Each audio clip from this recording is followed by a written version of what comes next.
అనంతపురం జిల్లా urban and B guest house లో MLA Daggupati Prasad, Madakasira MLA MS Raju, పలువురు తెలుగుదేశం పార్టీ శ్రేణులు పాల్గొన్నారు. ఈ సందర్భంగా అంబేద్కర్ విగ్రహానికి పూలమాల అర్పిస్తూ ఎమ్మెల్యే ఎంఎస్ రాజు మీడియా సమావేశంలో ఎస్సీ వర్గీకరణపై సుప్రీం ధర్మాసనం తీర్పును స్వాగతిస్తున్నామని వారు తెలిపారు. 1996లో జస్టిస్ రామచంద్రరావు కమిషన్ వేసి దేశంలో తొలిసారిగా ఎస్సీ వర్గీకరణపై ముందడుగు వేసిన పార్టీ తెలుగుదేశం పార్టీ. అత్యంత నిరుపేదలకు ఫలాలు అందించేందుకు వర్గీకరణ ఉపయోగపడుతుందని అన్నారు. దళితులు ఐక్యంగా ఉండి అభివృద్ధి సాధించాలి, ఆర్థిక సామాజికంగా వారి జీవితాల్లో వెలుగులు రావాలని ఎమ్మెల్యే ఎంఎస్ రాజు మీడియా సమావేశాల్లో మాట్లాడుతూ ముఖ్యమంత్రి వర్యులు చంద్రబాబు నాయుడు కృతజ్ఞతలు తెలియజేశారు.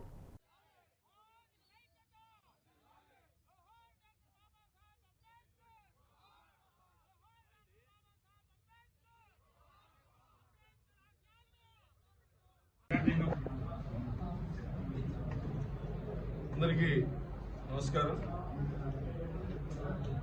తెలుగు రాష్ట్రాల్లో సామాజిక న్యాయం కోసం,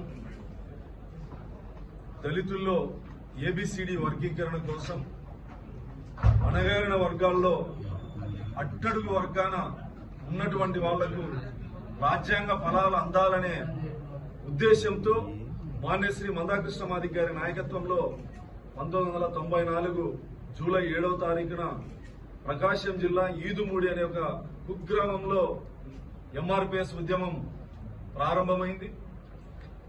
ఉద్యమం ప్రారంభించిన తర్వాత తెలుగు రాష్ట్రాల్లో, ఉమ్మడి రాష్ట్రంలో మాదిగలు ఉవ్వెత్తున అవకాశాల కోసం, మాదిగ ఉపకులాలు రాజ్యాంగం కల్పించిన హక్కుల కోసం ఉద్యమించి అనేక మంది ప్రాణ త్యాగాలు చేసినటువంటి ఉద్యమం, ఎంతో మంది అక్రమ కేసుల్లో అరెస్ట్ అయినటువంటి ఉద్యమం. ఈ ఉద్యమాన్ని మొట్టమొదటిగా గౌరవ ముఖ్యమంత్రి నారా చంద్రబాబు నాయుడు గారు గౌరవించి మాదిగ ఉపకులాల యొక్క హక్కుల్ని అర్థం చేసుకుని, బాధల్ని అర్థం చేసుకుని 99లో జస్టిస్ రామచంద్రరాజు కమిషన్ వేసి నిజంగా దళితుల్లో కొన్ని వర్గాలకు అన్యాయం జరుగుతోంది, విద్య, ఉద్యోగ, ఆర్థిక, సామాజిక, రాజకీయ రంగాల్లో వెనుకబాటుతనంలో ఉన్నారని చెప్పేసి రాష్ట్రపతి ఆర్డినెన్స్ ద్వారా చంద్రబాబు నాయుడు గారు సామాజిక న్యాయాన్ని, వర్గీకరణని అమలు చేస్తే ఆంధ్రప్రదేశ్ లో దాదాపు 25,000 నుంచి 27,000 మంది మాదిగ ఉపకులాలకి విద్య, ఉద్యోగ, ఆర్థిక, రాజకీయ రంగాల్లో అవకాశాలు రావడం జరిగింది. గౌరవ ముఖ్యమంత్రి గారు చంద్రబాబు నాయుడు గారు 30 సంవత్సరాల క్రితం చేసినటువంటి చట్టం ఈ రోజు దేశం అనుసరిస్తా ఉందంటే చంద్రబాబు నాయుడు గారి యొక్క ముందు చూపుకి, ఆలోచనకి ఇదొక నిదర్శనం.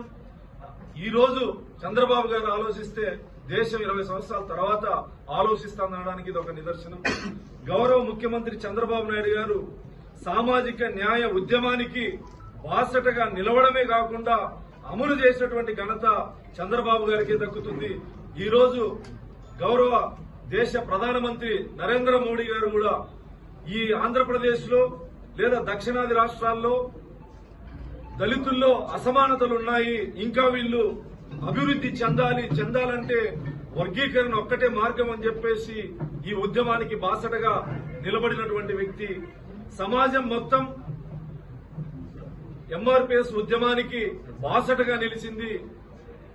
ఈ రోజు గౌరవ ముఖ్యమంత్రి నారా చంద్రబాబు నాయుడు గారు నిన్న మడకశిర మీటింగ్ లో కూడా చెప్పడం జరిగింది, అన్ని కులాలకి న్యాయం చేస్తా, ఏ కులానికి అన్యాయం జరగనివ్వను, సామాజిక న్యాయం తెలుగుదేశం పార్టీ సిద్ధాంతం, అమలు చేసింది, చేయబోయేది మేమే అని చెప్పేసి నారా చంద్రబాబు నాయుడు గారు నిన్నటి సభలో చెప్పడం జరిగింది.